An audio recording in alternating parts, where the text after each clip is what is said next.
So let me start. And again, I apologize.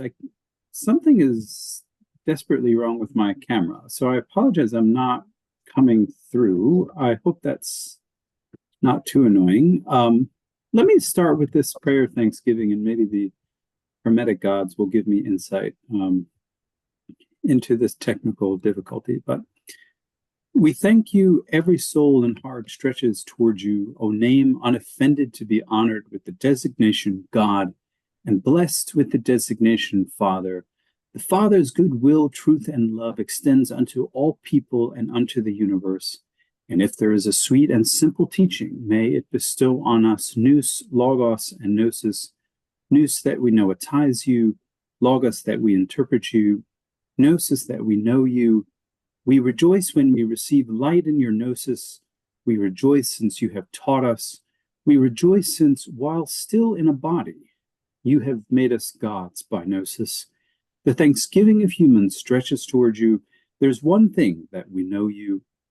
We have known you, O noetic light. O life of life, we have known you. O womb of all nature, we know you.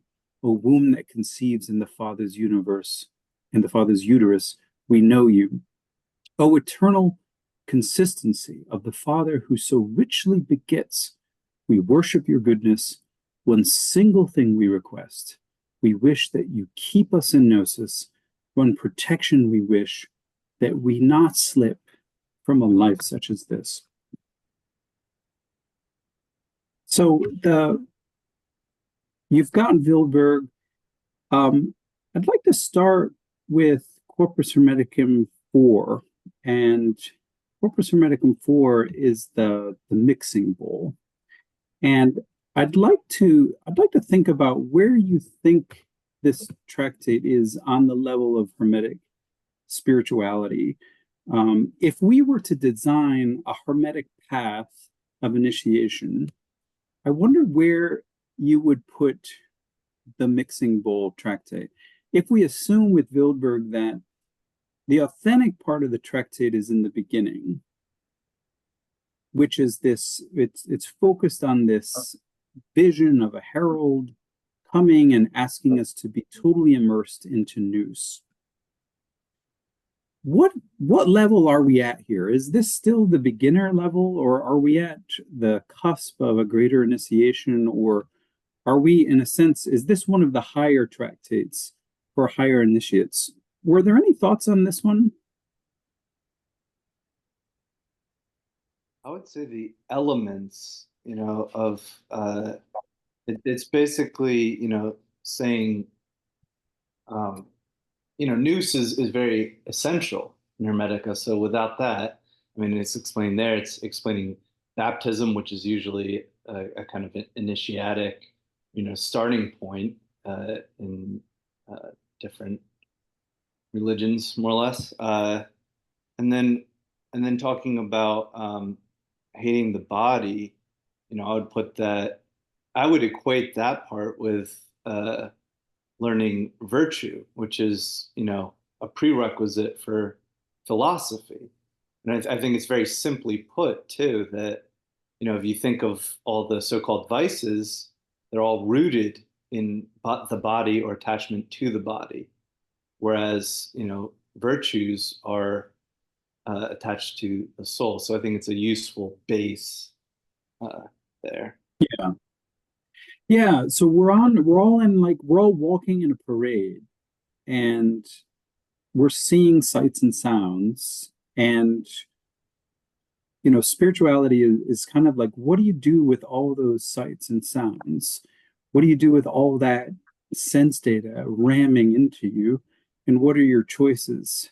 Do you see those as accurate? Do you see those as somehow misleading?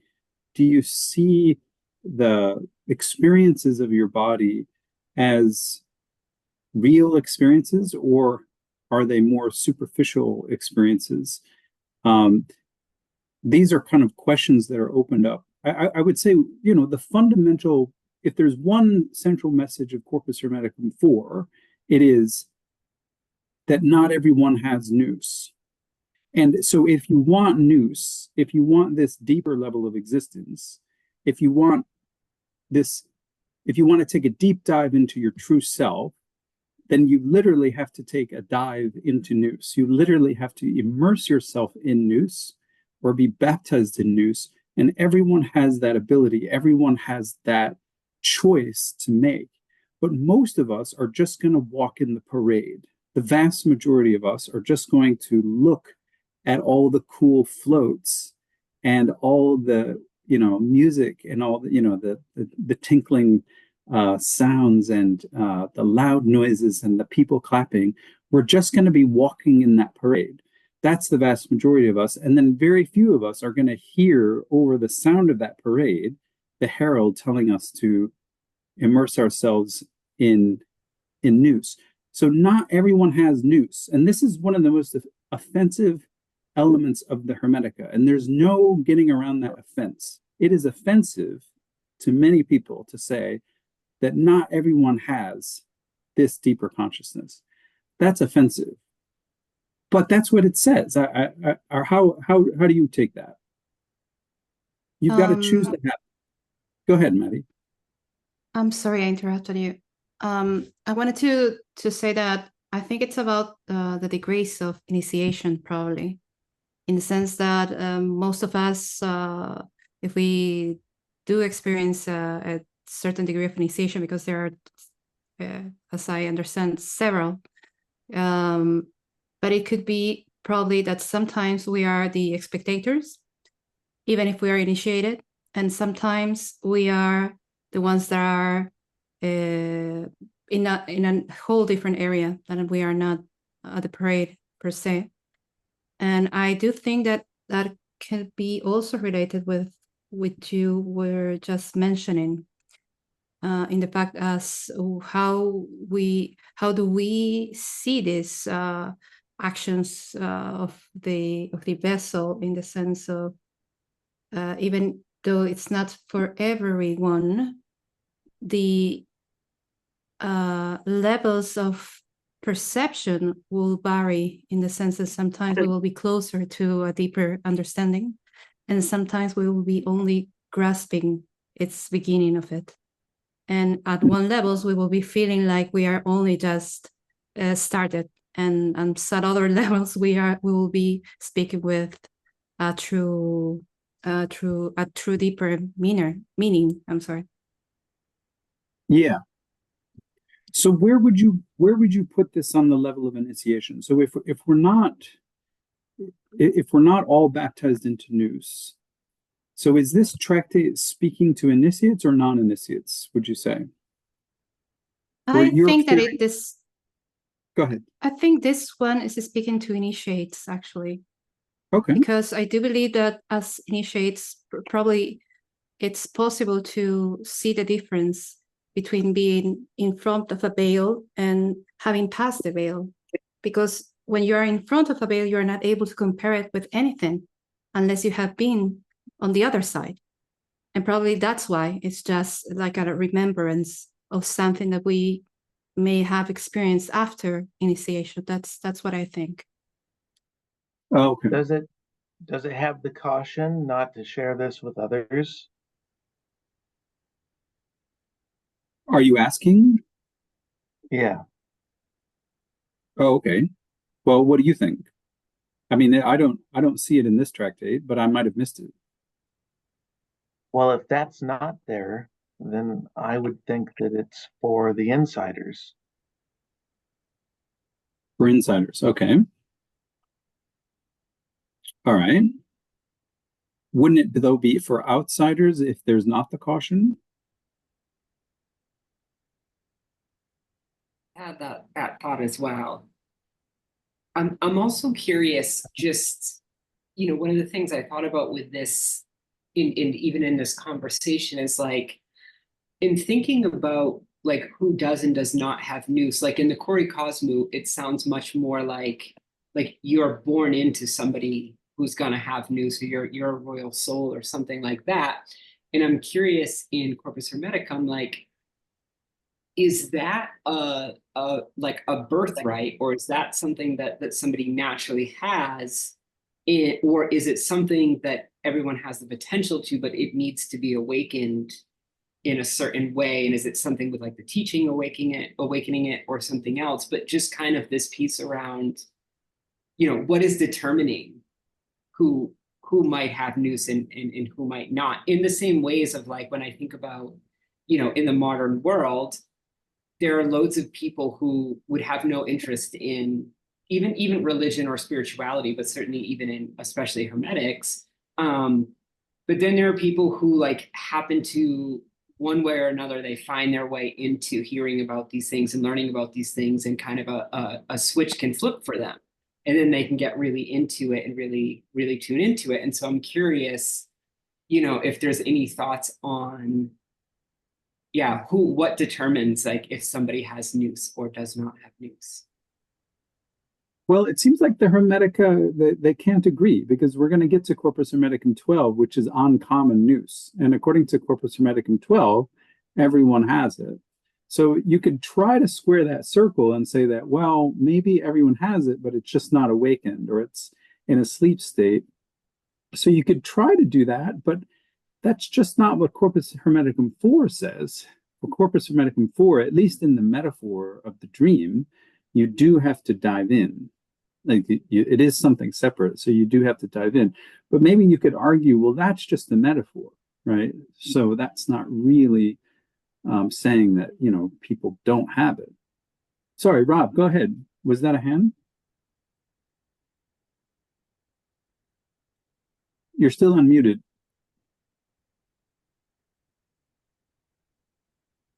We can't hear you, Rob. There you go. It's pretty clearly stated in that first paragraph that everyone is given logos. So everyone's clever and can use logic and can argue and say things. But not everyone is given understanding, deep understanding, as in nous.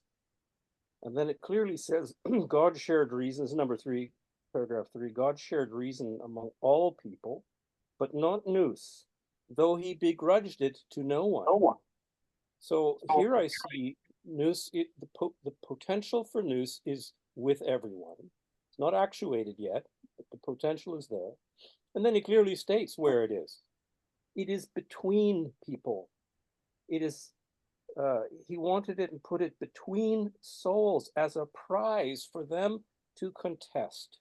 And that struck me as dialogue, dialectic, interrelated conversation, deep conversation between people, where we suddenly gain insights far beyond my ratiocinations as an independent intellect using my logos. It's when I am in that mixing bowl and scrapping it out with other minds and other poems and other philosophies that I can have those insight and breakthrough experiences of nous. And not everybody has that, and not everybody wants to be in that mixing bowl scrapping it out. Yeah, okay. So the dialogue is what awakens the nous. Is that what I'm hearing? That nous is stated to be something between us, to be worked at, to attain, in a way that's different from the way that we are all logical. We all have logos that enables us to be able to interact and therefore attain nous, or the fruits of nous. Right. Yeah, maybe to piggyback on that, I would kind of agree with Wilberg that equating the mixing bowl with the monad doesn't make sense, because it's created by the monad, so that it's not monadic, but it is unified in some sense, right? Because it's mixed together, it's not individuated. And I think that's an important point, that it's bigger than what we think of as our mind as being individual. Mm-hmm. Yeah, it's interesting that, so if you're familiar with Wouter Hanegraaff's book, he has a very long complaint in that book about how you should translate nous. And so here, I think what you're saying, it would be helpful to think about how we would translate this, because Schopenhauer uses understanding, right? And so that's nous. And then Wilberg gives Schopenhauer's reading, but then he puts nous in parentheses, which is actually unusual for him. Usually he goes with something else. But I think the general sense is that from Hanegraaff's perspective, nous is something much deeper than anything called understanding, because understanding is really what you would get from your logos. But nous is something quite different. Nous is something much deeper. Nous is a spiritual state. It's divine consciousness. And in many Hermetic tractates, it simply is the substance of God. So I wonder if any of you have any thoughts about what would be your translation of nous if you were making a translation of the Hermetica. If we took up Wouter's challenge to make a translation of the Hermetica, because he thinks there is really no good English translation, what would you? How would you translate nous? Would you keep it consistent? Would you vary it? What would be the word that you would use? Any thoughts? I would use the I word don't know the Greek well enough to know how it's employed. Maybe it's employed in all kinds of different ways. Okay, Rob, say it again. Sorry. Well, insight. Insight. Okay. The event of insight and understanding is not the same as grasping a conclusion at the end of a syllogism. Right. Okay. Insight. Okay. Insight. That's good. Any other suggestions? So I mean, Brandon, you I like enlightenment. enlightenment. Okay. Yeah, that's good. Yes. I was think gonna it's maybe meant be to be along like that line. the divine intellect. Divine intellect. Okay. Brooke, sorry. Just I think along those lines, maybe is where I go, like divine intellect, enlightenment, or like God consciousness, like something that's I'm also thinking of how, at least in some of the Stebaean tractates, they talk about a higher and a lower nous, or there being multiple nous, but to me it would be that highest light of enlightenment. Okay. So if we translate it, that sounds sort of Buddhist to me, but maybe that's a good thing. So let's say that we translate nous as enlightenment here. So if I go to Tractate 4 and I just put in enlightenment, I just want to hear how that sounds. So I'm going to go in to 4. I'm just going to read from Wilberg's translation just at the beginning. After the Creator had made the entire world, not with his hands, but with his logos, he wanted, since he was good, to adorn the earth. As an adornment of the divine body, he in fact sent down humanity, a mortal living thing, as an adornment of an immortal living thing, as well as reason and enlightenment. As well as reason and enlightenment. If we say enlightenment, I think it makes clearer that nous is something that only like a Buddha would have, like only a Bodhisattva would have. So if we translate it that way, it would make greater sense to say that not everyone had it. But maybe we don't want to do that. If we translate it as understanding, then we sort of open the possibility. It's like, oh, okay, well, everyone can have that, right? So this is actually an important decision.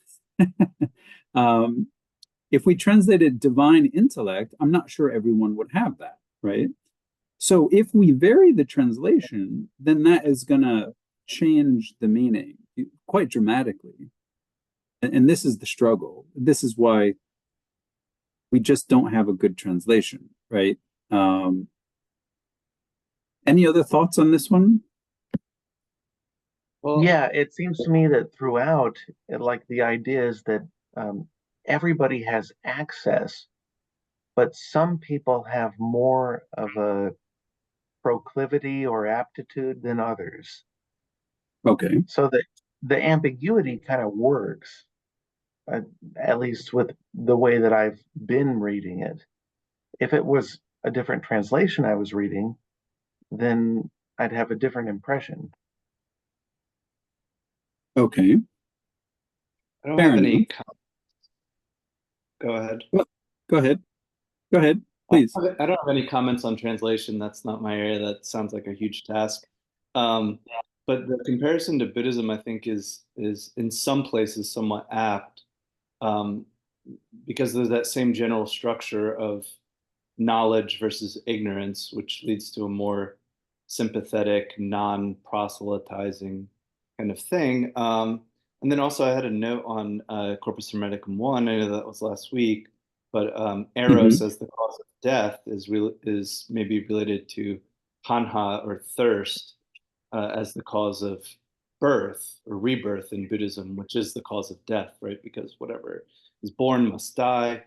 Uh, and but at the same time, even the Buddha, this is one thing that some people confuse, is that that there is one good thirst, and that's the thirst for awakening, right? Mhm. In the same way, in philosophy, Diotima, who taught Socrates, um, uh, love, right? A different kind of eros as the path of philosophy could really be considered an erosopher more than a philosopher. Very nice. I love the puns. We're going to get to more Hermetic puns as well. Okay, good. Well, I'll give you my theory, and I'll let you kind of respond to this. So I'm wanting to organize the tractates according to their spiritual level of initiation. So I think what's going on with 4 is it's not really an initiation discourse. It's something that is meant to entice you or lead you to the point of initiation, and it leads you by telling you this myth, which is sort of like the myth of And a myth is a story which gets people excited. A myth is a story which kind of goes toward the truth, but everyone knows that it's not really the truth, but it's sort of like an illustration of truth, and it gets people interested. And that's sort of what the myth of about. If you remember the myth of for Plato, he just says that before we all existed, we made the choice of what kind of life that we wanted to live based on our desires. So we don't remember this, but we all chose to be whatever it is that we are in life prior to coming into existence. We chose it, then we drank from the river Lethe, and we forgot we chose it, and then we were born into this universe. And so it's sort of like a mythoverse situation where we all had the chance prior to coming into existence to get immersed in nous, but not all of us did. And that is supposed to entice us to make that step of initiation or toward initiation. And then I think I love it, but who's the audience? Go ahead. Did you say something, Brandon? Yeah, normal people are supposed to get this. Like, how many people knew of, like, how widespread was the knowledge of basic Platonist doctrines in the first century or Hellenistic period?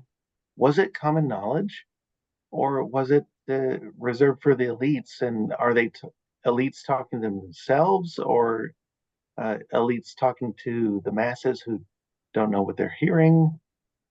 Well, How do you imagine that? So there's tractates that are aimed at the masses. So that's like Corpus Hermeticum 7. That's where you've got to resist your body, and that's like the end of Corpus Hermeticum 1, where he goes out to preach his little sermon. So there's that, but then Corpus Hermeticum 4 is not that. Corpus Hermeticum 4, I think, is spoken more to like a captive audience of interested people, okay?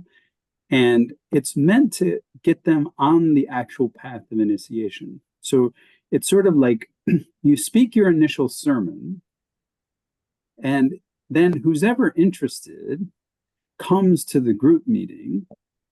And then at the group meeting, you tell them the story about how we made the choice to be immersed in nous. And that's going to get them interested enough to get them on the Hermetic path.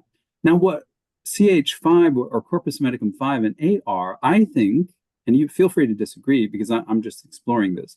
I think that Corpus Hermeticum 5 and 8 are for people who are well on the path of initiation. It's for those further along. And for those further along, you learn two lessons.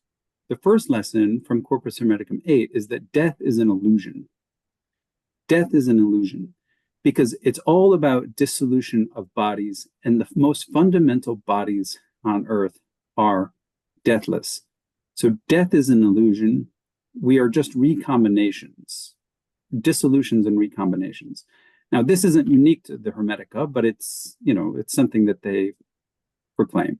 And then in Corpus Hermeticum 5, it's God who is invisible is most visible. So after you're on the path of initiation, and possibly after you're on after you've been reborn, you begin to see God everywhere. Whereas prior to that, you saw God nowhere. Thoughts on this? I like it. I like what you're doing. Okay. Anyone not like it? Well, I think it makes a lot of, I think what you're saying of the positioning of 4 precisely is like once you've got someone's ear, but maybe they're not quite, you know, fully in the door. I think to me that ordering of it, I would strongly agree with what you're saying. Okay. Rob, did you say something? Sorry. yes, I want to read the very last little section here on paragraph 4 of number 4. This is about the mixing bowl again. The goal is, of course, immerse yourself in the mixing bowl if your heart has the strength. If it believes you will rise up again to the one who sent the mixing bowl. If it recognizes, here it comes, the purpose of your coming to be. And that strikes me as the content of what nous will grasp. The goal of using nous, not as a noun, but as a verb, an activity that we activate, like using reason. You're using this gift of nous to grasp the purpose of your coming to be, the purpose of your existence. And that is to have grasped that would be to have enlightenment, would be to recognize your own divine pedigree and that sort of thing. So even though it's a bit of a myth, I think it's pretty straightforward in what it's telling us nous can attain, and what it's a kind of self-knowledge that is attained through an effort that we can all make. Yeah. Right. Okay. Excellent. Fully agree with that. Fully agree with that. If we think about Corpus Hermeticum 5 for a second, I wonder. So this treatise has been called pantheistic, and you'll see that in this case, Wildberg doesn't make a lot of changes. He takes out a few things, and you'll see he puts them into the margins. But I think if this treatise had a message, and they're very hard to summarize, but if this treatise had a message, it would be similar, and Matt, you've said this before, it would be similar to a kind of theory that said, we are all part of God's transcendent imagination, that reality is that God is the projector, and he is dreaming, and we are the projections of that dream. But that dream, God's dream, is more real than anything in the world, right? God is beyond reality, but God's dream is the projection of reality. And the expression of God, the self-expression of God, is our world.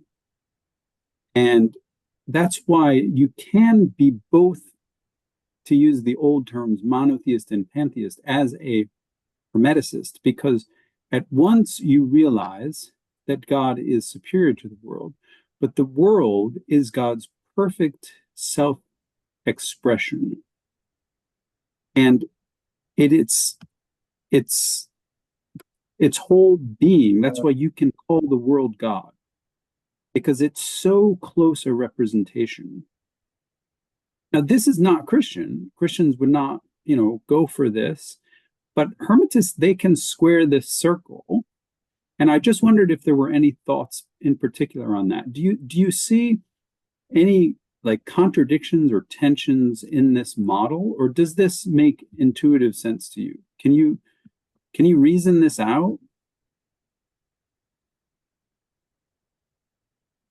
My comment wouldn't be related to the question really, but That's okay. yeah, I would characterize it more as monistic and panentheistic, but that's just my Sure. opinion. Okay. And I thought it was interesting just the logic of visible things coming from the invisible, like in a kind of dependency, just in the same way as like a chair is dependent on not chair. If chair was all there was, there wouldn't, if not chair was all there was, there wouldn't be chair, and vice versa. And that you must use this understanding part of yourself, which is likewise invisible. You can't put your understanding. And it's kind of a callback to the like is understood by like. Yeah. Right. Exactly. Yeah. No, I agree with all that. That's all amazing. Yeah. I think, were there any other thoughts on that stream? Yeah, it just makes sense to me that the many out of one and the one out of many, yeah, of course, like monotheism can't actually ever be. If we want it to be what it is, then that God has to be somehow permeating through the things that it Right. creates. If it creates things, it's more than just itself.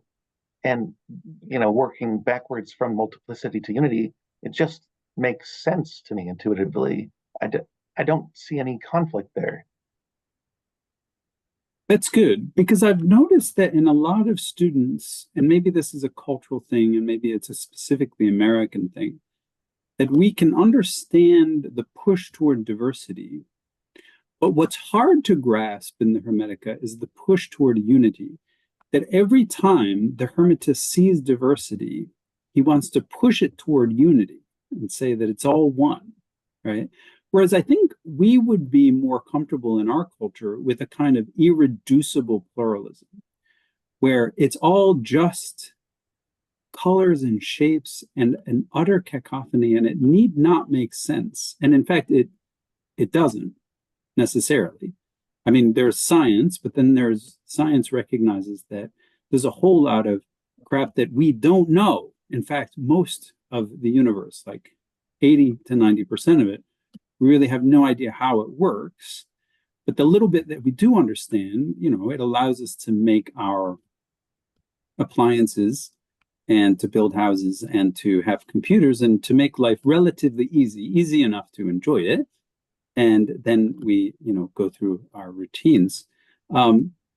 What's interesting, I think, with Corpus Hermeticum 5 is it uses a common technique in spirituality where you will, and Matt, I'm not sure if you've seen this in the text you study, or Brooke, but it uses a method of contradiction. It states two things that seem to be contradictory in order, I think, to bring you to a higher level of insight.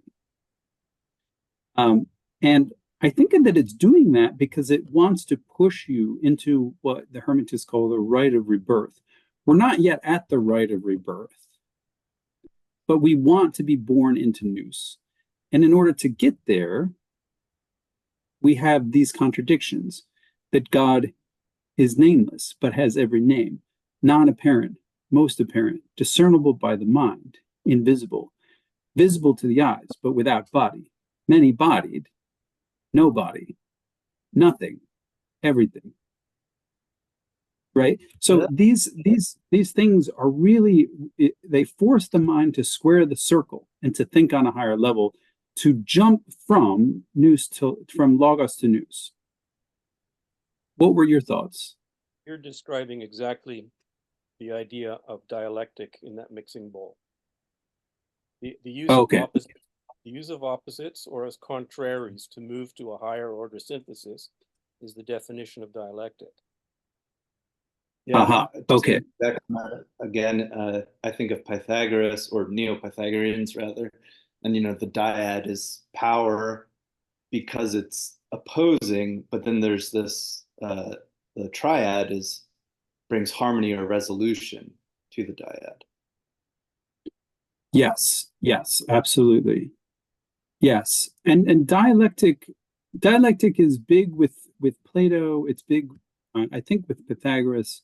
The whole idea of writing a dialogue, right? You could say that this is Platonic, but it's also native Egyptians. I mean, native Egyptians can write dialogues without ever knowing Plato, but the dialogue format is that genre of philosophical writing. We don't do it anymore, where we are forced to think of thought as a dialectic, as a conversation between two individuals, rather than a monochrome stream of thought like an academic essay in our traditional world, where it's just it's one voice. fantastic, because that's how it actually works in our minds. At least if my mind is like anyone else's mind, like you have a conversation inside.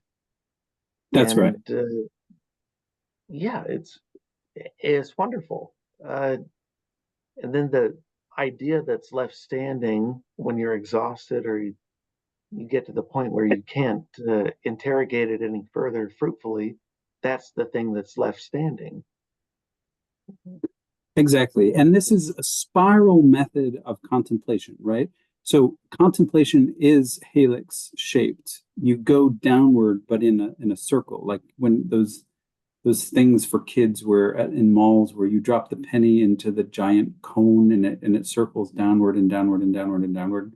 If you know what I'm talking about, that's the pattern of contemplation. So I would say if we were looking at the Hermetic treatises with only our logos, I would say they are very poorly written essays. They do not have a main point. Most of them do not have a thesis. They are switching from topic to topic. They kind of get you excited, but there's no flow. There's no consistent flow of logic. I mean, that sounds terrible, but I've been reading this for a while, and they just don't work like that. They're not writing like we train undergraduates to write. Okay, we want a thesis and then examples and arguments. They give nothing like that. They bounce from topic to topic, but they are representing a spiral of contemplation, and often at the end bringing you to an affective climax. And there's only one goal to that is to break through. And I think that has to be intentional. Whereas, in the 20th century, people thought that this was just debased Greek philosophy that was poorly written, right? I mean, and, if you assume that they're supposed to write like we do in the modern academic world, like an academic essay, yes, it is terrible. It really is. But then again, you might fall asleep reading a modern academic essay. And nobody wants to read modern stuff. It's terrible. It's boring. This stuff is moving. That's right. Yeah. No, there are literally hundreds of academic journals and thousands of academic articles published every year, but probably 0.01% of all humanity reads them, right? It's sort of like an exercise, the academic system reproducing itself, but it has no real meaning, like beyond that exercise of who gets tenure or who gets academic respect, right? So what the Hermetic are doing, are something fundamentally different. They are actually touching you on an affective level, and they are causing confusion, but I think you could argue that that was intentional. I really do. Yeah, absolutely. So the problem with Bilderberg is not so much that, I mean, he's brilliant and he's absolutely right. But my concern with Bilderberg is there are occasions where, and he disagrees with me on this, but I think there are occasions where Bilderberg just looks at the text and he's like, this makes absolutely no sense whatsoever. It never did, it never will. We're So this- losing you, Dr. Letwa. Oh, okay, sorry. You mean technically or The sound. oh the sound? Okay, sorry about that. There's like a lot of distortion. Let's see. You're better now. Okay. Yeah, I'm sorry about Zoom. Let me just repeat that line of thought. So the problem with Wilberg is that he can look at a Hermetic passage and say that this makes no sense, and it never did, and it never will. So he makes the logical deduction that it must have been written by someone else, that is, someone making a gloss. But the problem is you could counter him if you had a general sense of, well, the Hermetica, they're not designed to make sense. Some of it is corrupted. Everyone agrees that some of it is corrupted. But some of what we perceive as irrational is actually part of the noetic way. Like the Hermetist is going along a noetic way. He's not pursuing, or she's not pursuing, a logical way. And that's quite intentional. Are you following what I'm saying? Yeah, it's Yeah, I aimed mean, at, I think the at an oh, go ahead. intelligent. So it's aimed at an intelligent audience, and it's designed to disrupt, to upset, and it reminds me of like 19th, 20th century communist tractates where they willfully went out there to agitate people. They called it agitation. Like you have this working class who they're more or less complicit with what they're doing, and you have to agitate them in order to get them on board with your movement. To agitate them, you have to upset them. You have to show them that what they're doing is meaningless, wrong, degrading, and so on. So you have to create the agitation. Okay. All right. Sean? Yeah, I was gonna say that as one of the things I noticed was, in a tractate that is basically based on sort of a a contradictory illusion kind of thing.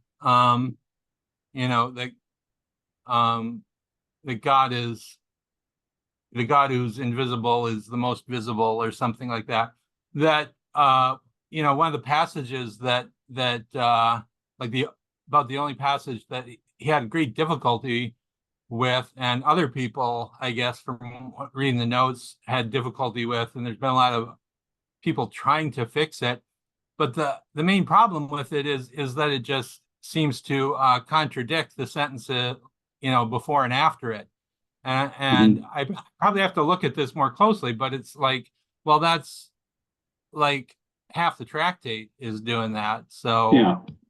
it's like, is it just a wordplay that they can't understand, or is Right. it something real?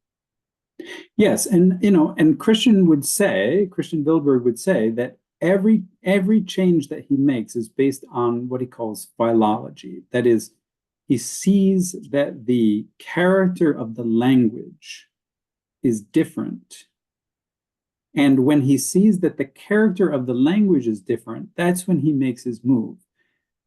Now, that takes practice, and you need to learn a bit of Greek to see what he's doing. But I think you're right that people who read the Hermetica spiritually are going to read it in a very different way than Wilberg. And one of the questions that I asked him was, in terms of the reception history, isn't it true that the monad can still be shall we say, important for understanding the mixing bowl. Because his point is that, as I think you've said, Sean, that these are essentially two treatises. There's a treatise on the mixing bowl, which is coherent, and that appears basically in the front. And then someone has intervened to add something about number theory and demons in the back, which, had never been mentioned before. But then, he needs to play very careful here, because actually he removes something. He removes the monad when it appears at the front of the tractate. And he says that he can do that because the language is different. The language refers to God in these abstract qualities like unnameable, unbodied, invisible, unintelligible. And that doesn't sound like the rest of the tractate, which is a very kind of exoteric kind of myth that is told in a very kind of playful way, and it has very accessible language. So this is the great challenge, right? In a sense, on the rational level, Wilberg is absolutely right. But what do we do with that? It seems like we have two options. If we want to read these texts spiritually, as having spiritual insight, we might not agree with Wilberg in everything. On a second level, we might say, well, even if you are right, it still makes sense to read the mixing bowl in light of the monad. Because even if a later Hermetist, put together two separate tractates, one on the mixing bowl and one on the monad, you have to be thinking to yourself, well, there's got to be a reason why he did that, or she did that. And maybe we just don't know the reason. So this opens up other kinds of questions. Yeah, and what are we guess missing? I would Like, ask- all the go missing ahead. things. What are we missing? I would ask about, like, you were talking about where the mixing bowl would fit into the initiation process. Would it be for the masses? Would it be for potential initiates, or would it be for like people who were initiated?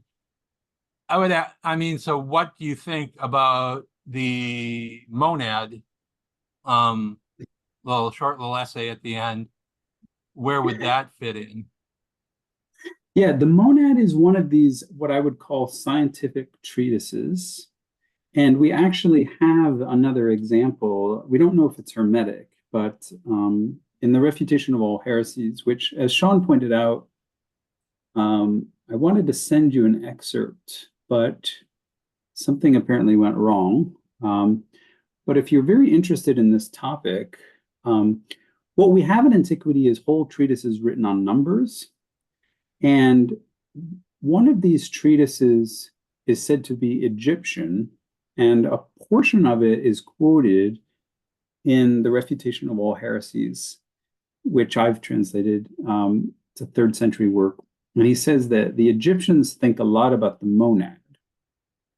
And so the thought is, well, does he have a Hermetic treatise that's on the monad?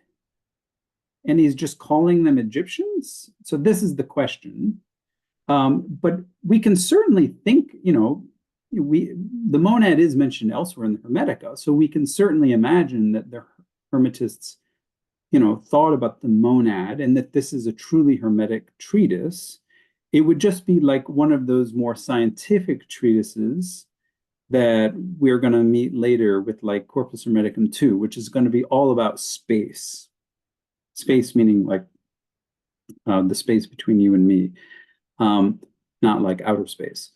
And these are scientific tractates that, they were interested in. And so it's quite possible that it's Hermetic, but it just didn't belong to the mixing bowl tractate originally. Make sense? Yeah, but I guess what I was wondering was, is if, okay, this guy's bringing in some initiates and he's going to talk to them about joining the mixing bowl, then he might want to also talk to him about the nature of God. So he's got these two tractates like together in one little pamphlet made Yeah. of papyrus.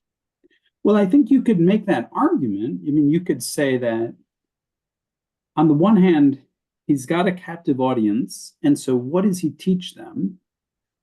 He teaches them this very accessible myth about how we all did or did not make a choice to be immersed into nous. And then, as a sort of advanced lesson tacked onto that, he gets into number theory and demons. And for him, there was some kind of connection there, but we don't know the connection anymore. But maybe it has something to do with initiation. Who knows? That's the question that we all now have to deal with post Wildberg. Okay. There's one small thing I'd like to add about Corpus Hermeticum 8 to try to get your thoughts on this one. A lot of people read Corpus Hermeticum 8 and are offended because, you know, death, regardless of its, we can understand the logic of that there is no death, that there is just dissolution and breaking down into more fundamental bodies and elements. We can understand that point. But at a raw affective level, it is still the case that my grandmother is dead, my mother is dead.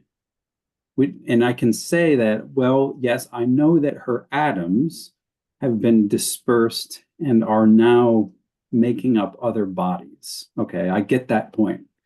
But on the affective level, I'm still very, very, very sad. So, I mean, what I'm trying to say is you wouldn't necessarily give Corpus Hermeticum 8 to a grieving person.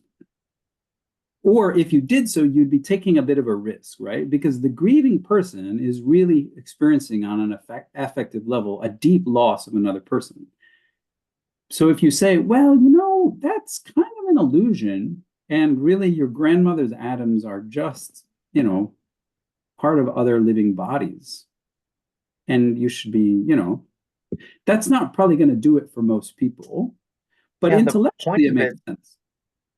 The point of it is to prepare you for your own death, not mourning for other people's death. Those losses are real losses because they cease to exist in your reality. But your own death is the thing that it is supposed to comfort you about. That's a good point. That's a good point. So it would be more like self-initiatory, bringing us to a point where we are wanting to go deeper. Like the letters of Epicurus, where he says, don't fear death, because when you're dead, you can't feel anything or suffer from anything. So that's really an escape for you. You can only suffer when you're alive. Exactly. It's that same kind of logic, I think. Okay, fair enough. Were there any other thoughts on this? What did people feel about Tractate 8, Corpus Hermeticum 8? Did you think that it's a good argument? What did you think the purpose of this was? I'm just curious. Well, it does strike me as a simple reminder of the dualism that's at play through all of these texts. The body versus the mind, or the soul or the form. So the body dies, nobody denies that. But the body also has its own fight or flight survival mechanism, which we confuse with the fear of death. It's this visceral survival instinct. And if we recognize that battle to breathe and stay alive belongs to the body, it's not something that the spirit or the soul needs to do. If it has nous, if it understands that it's a particle of God or a reflection or image of God. And so, you know, let the body disintegrate, because that which unites it formally, the soul, that goes on, that's immortal. Okay. Yeah, that's a very Platonic reading of this. I like that. That can work. Any other thoughts? I had a theological question. I don't know if it's clear to other people, but Well, so first they talk about in verse 4 of Tractate 8. They say the recurrence of earthly bodies, by contrast, is their dissolution and composition. I don't know. I can't take the statement about the recurrence of earthly bodies as sounding like transmigration. And then they say at the end, thus arises a loss of awareness, but not a destruction of bodies. So I'm thinking they're trying to explain that why we can't remember our previous lives, that we have a loss of awareness, and that's why we can't remember previous lives. But they don't really explain if that also, I mean, are they saying that, would that also be saying that you lose awareness when you are when you dissolve and go back to the nous, go back to the Ennead, because if you're losing awareness when you dissolve, is that only when you transmigrate, or is that also when you go back to the nous? I don't know. That's a great question. Yeah, this is why there's no good translation of the Hermetica, because that word is apokatastasis, and that's actually a Christian word. That Christians use that word all the time, like Origen of Alexandria and other Alexandrian theologians. Apokatastasis, Wildberg has it as periodic return of the terrestrial body, but it just really just means restoration. So what you can think of is, here's how I take it, and maybe some of you can have insight into this as well. So the cosmos is just a very big body, and there are immortal bodies, and which means that bodies that don't dissolve. And as in modern theories, where we are all, our elements originated in the furnace of the stars, like the things like carbon and stuff like that. Those elements originated and eventually, were sprinkled out into the universe when stars blew up. But when we die, our elements they kind of are restored to these other larger, sometimes smaller bodies, but they eventually work themselves all the way up to these immortal bodies, which for the Hermetist is just referring to the stars. And so there is a loss of awareness, but that means the loss of individual awareness. So we do lose Sean's individual awareness. We lose my individual awareness. But maybe, apparently what's not lost is a kind of collective noetic awareness, because I think probably nous doesn't preserve your personality. I would love if it did, but this is the difference between Hermetism and Christianity. Christianity says that your personality is going to be preserved. There's a kind of egocentrism to that, right? That your individual awareness is going to be preserved. But I don't think Hermetists say that. I think nous... religion for grown-ups. However you want to phrase it. But yeah, whatever nous is, it's the divine consciousness, and that is inherently collective. So I think this whole idea that we all have an individual nous, that's probably wrong. We all have one nous, and we're all thinking with one nous when we are reborn. But we sometimes mistake that for our own individual awareness, like our own personality. And that's just not the case. When you're baptized into nous, you're baptized into one thing, one substance. And that's what you give back. So anyway, what were some other thoughts on this? I could be totally wrong. I'm not saying that I'm right, but any other thoughts? Well, just the idea that we don't remember most of our formative childhood years. And Yeah. in fact, we're constantly in a process of losing memories, like a fading reverb chamber or something. So there's kind of an illusion of the nature of our own being right now as being some sort of completely consistent recollection of mental awareness. That's also to ignore doctrines of subconscious and unconscious mentation. Right. Yep. Yeah, like I said, don't tell this, don't share this at a funeral. But yeah. Any other thoughts? Well, I've done many funerals. I'm a retired pastor. I spent 20 years doing funerals and weddings, and I'll Do tell you think right this off would the work? bat, funerals are far more interesting than weddings. Weddings bring weddings are very sad in some ways.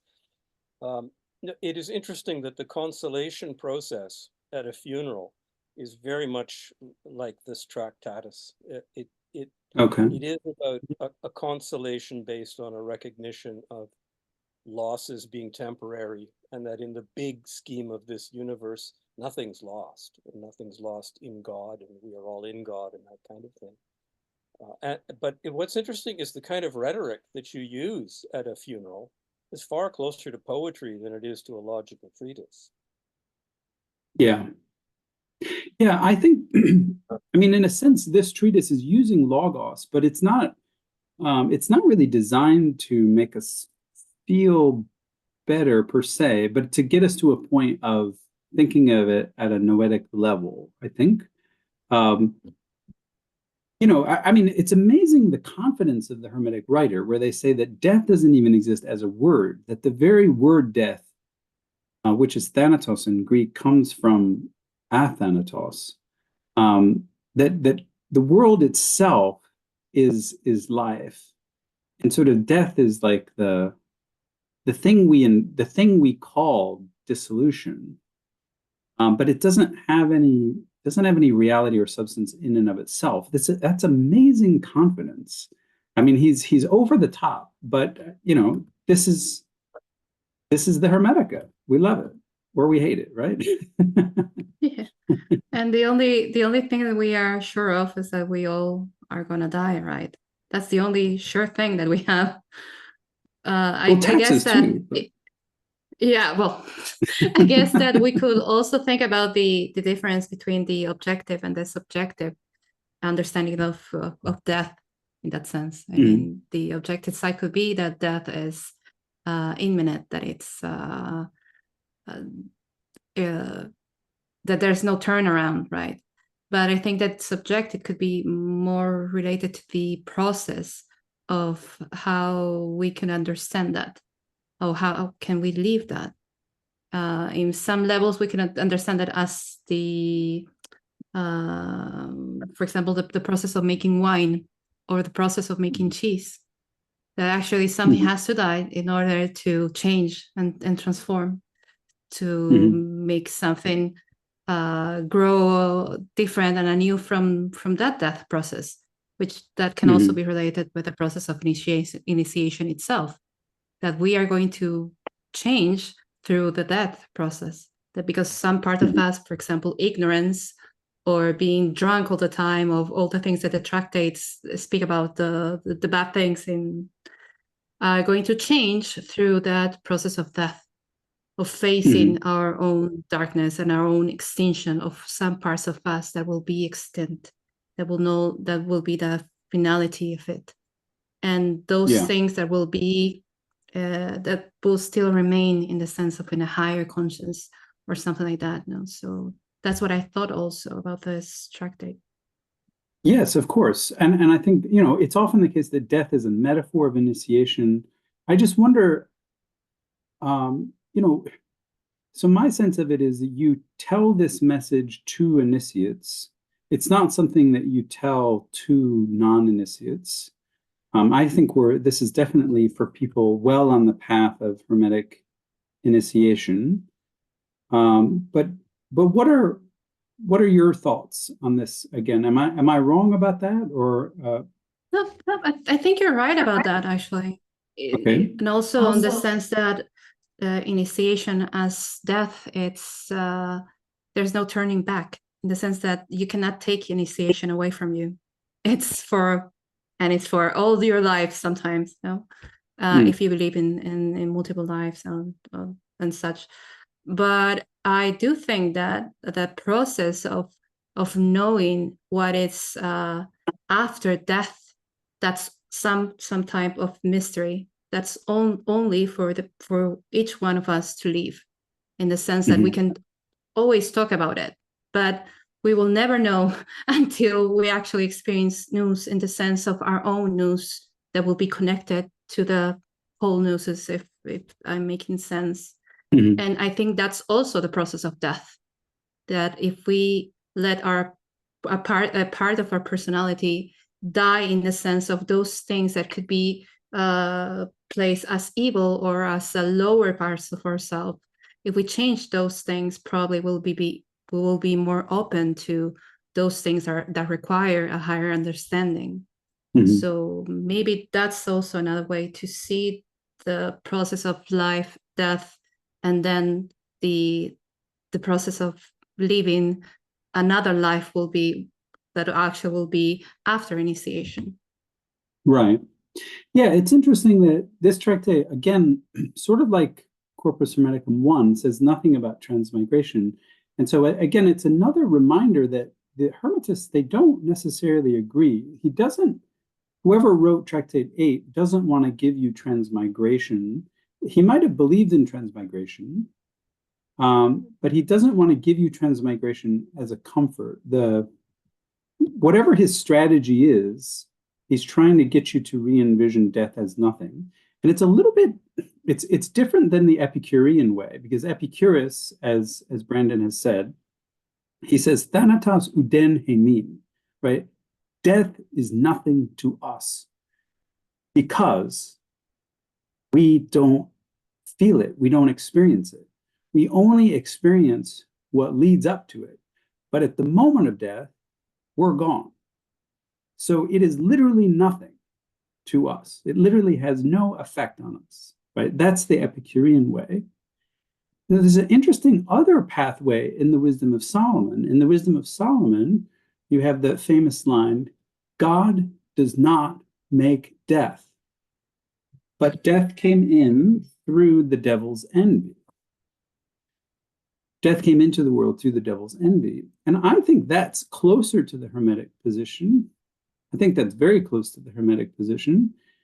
And I think that that's interesting because the Wisdom of Solomon, if you're familiar with it, most people think that that's Egyptian. So maybe there's some kind of influence there. But I think the Hermetic way is slightly different than that. The Hermetic way is saying that there really is no death, period. And we should stop using that as a term because we're just talking about the dissolution of whatever is not you. So let's use another kind of language, right? What do you think? Yeah, it's a rejection of death as a concept, and it recurs through the Hermetica.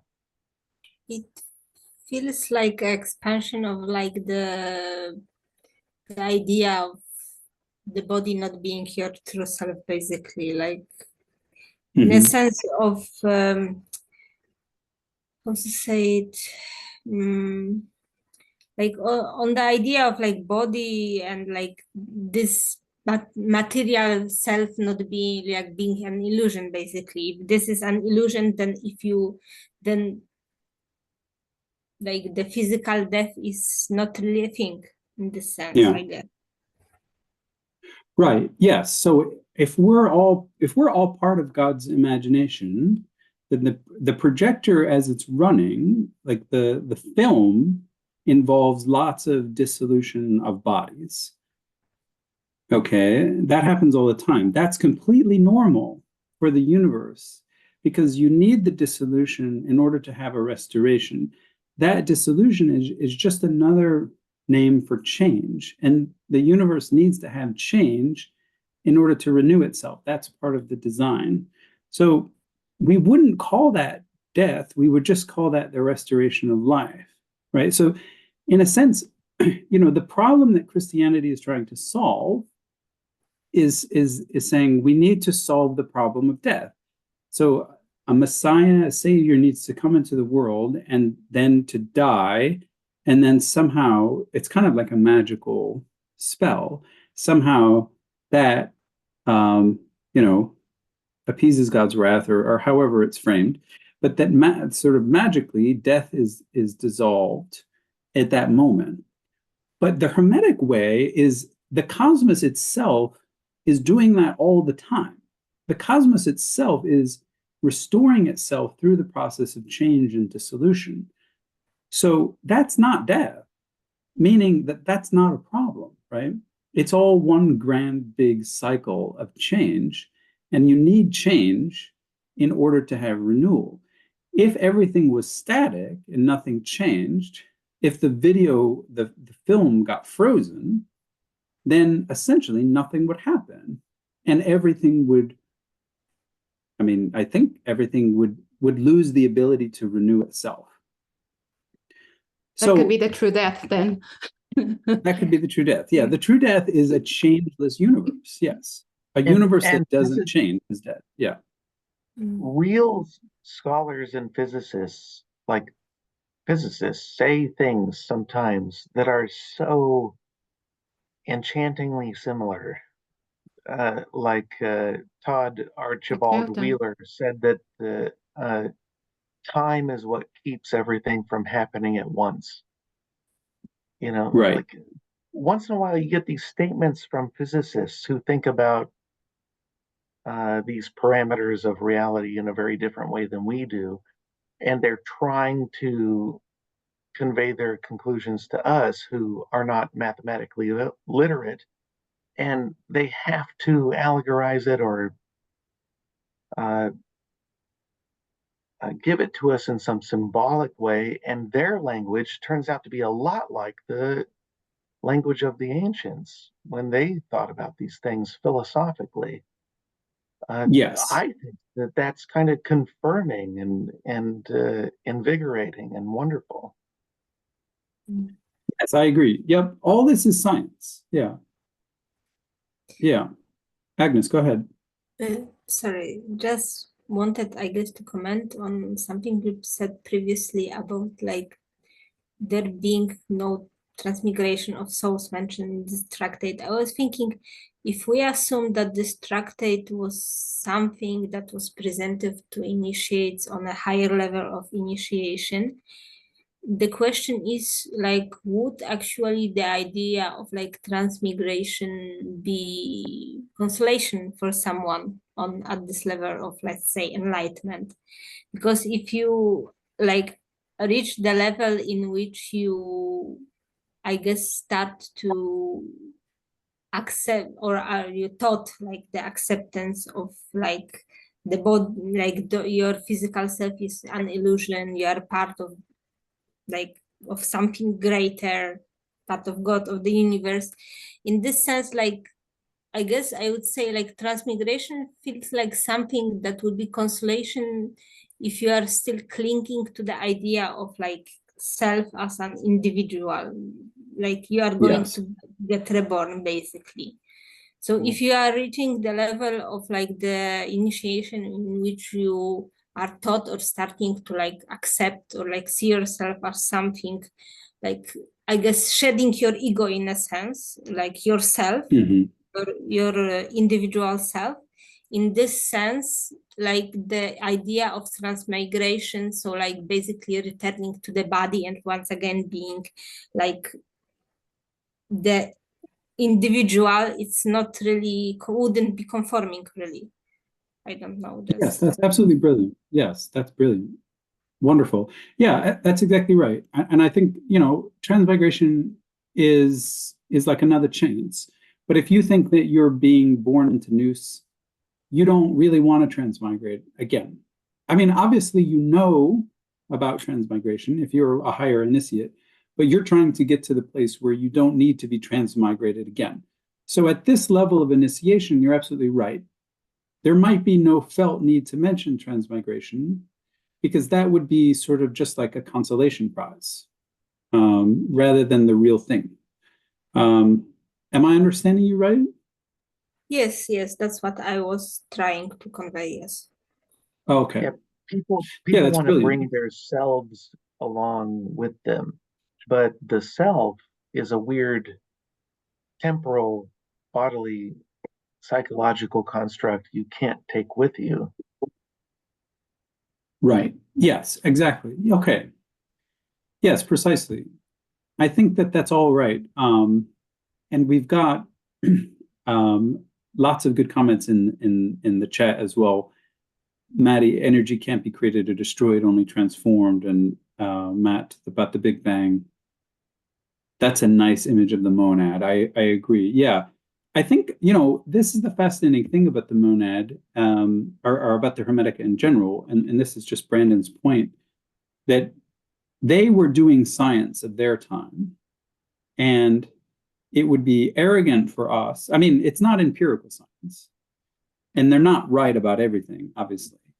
But because it's more of a deductive science, they actually get it right sometimes. And we haven't really improved on what they've come up with. And so there's a kind of humility that we have with this literature that it can still bring an amazing harvest of insights. So I hope that these treatises have been helpful to you. I wonder if I can, as we're going through treatise by treatise, I wonder if I can ask a favor of you all. I'm wanting to put these into an order. I'm wanting to put the Corpus Hermeticum tractates into an order. There's 17, and I want to put them into the order of spiritual progress. And so I want to get your insights as we go through more and more tractates to tell me what you think the order would be. Like if you were producing an edition of the Hermetica, which would you put first? Which would you put in the middle? Which would you put last? And I think this is a helpful exercise. It looks like most of you are interested in getting some real spiritual insights out of this anyway. And so I'd be curious to know if whenever you have insights, just email me. I know we haven't gone through all of the tractates, but let me know what your thoughts are, because even though we're taking the Wildberg order, I don't think that that's the order that we really should be reading them. But we're just, we're following Wildberg as a sort of experiment to see what he's come up with.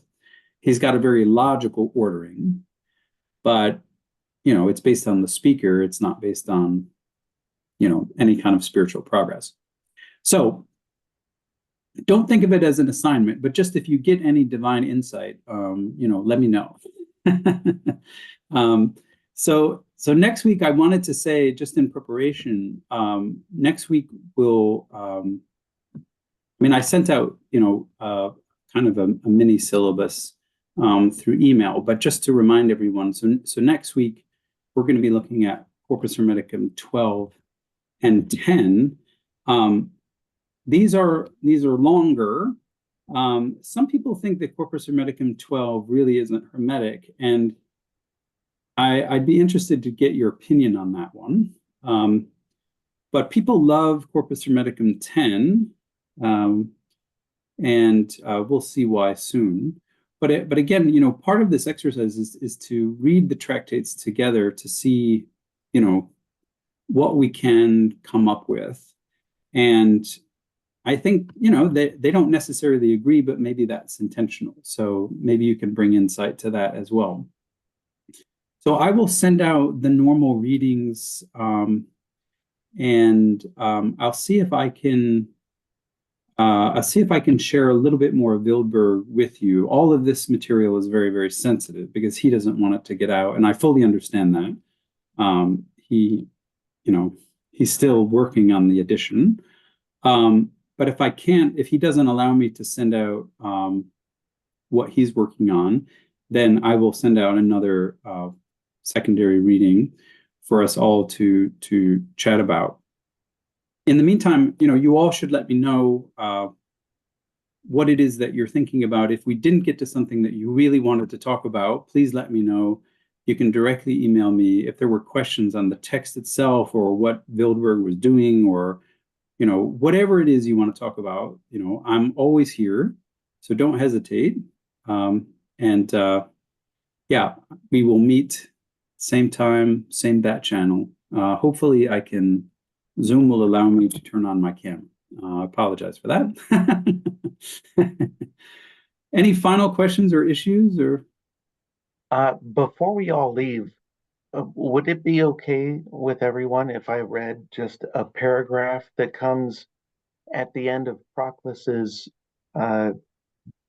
commentary on Plato's Parmenides?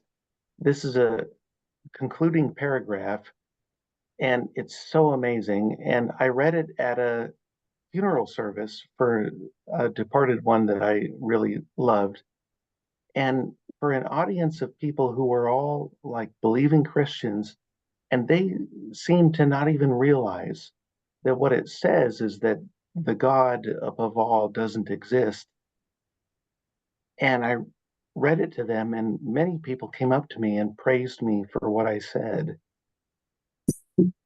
Well, give it a whirl. Give it a whirl. Yeah. Is that okay? Go ahead. Is it okay with everyone? Thank you. Huh. For the soul is tormented by the unlimited and indefiniteness of the totally non-existent. It experiences difficulty in grasping it and is happy to be ignorant of it, fearing to step out into the limitless and measurelessness. But it mounts towards the incomprehensible supereminence of the one itself, borne in its direction by a longing for its nature, revolving round it, wanting to embrace it, seeking with supreme passion to be present to it, unifying itself as far as possible and purging all its own multiplicity, so that somehow it may become perfectly one. Impotent to comprehend its incomprehensibility or to know the unknown, yet according to the manner of its own procession, it loves its inexpressible apprehension of participation in the one. For in order to receive something, the soul must first coexist with that thing. But what would it mean to touch the intangible? Okay.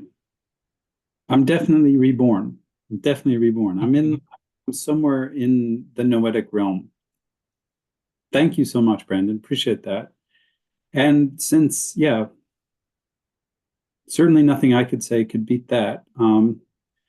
Let's just make that the icing on the cake. And I will see all of you folks next week. Take care in the meantime, be well, and exercise your nous. Thank you, Professor. See you. Thank you. Thank you. Goodbye.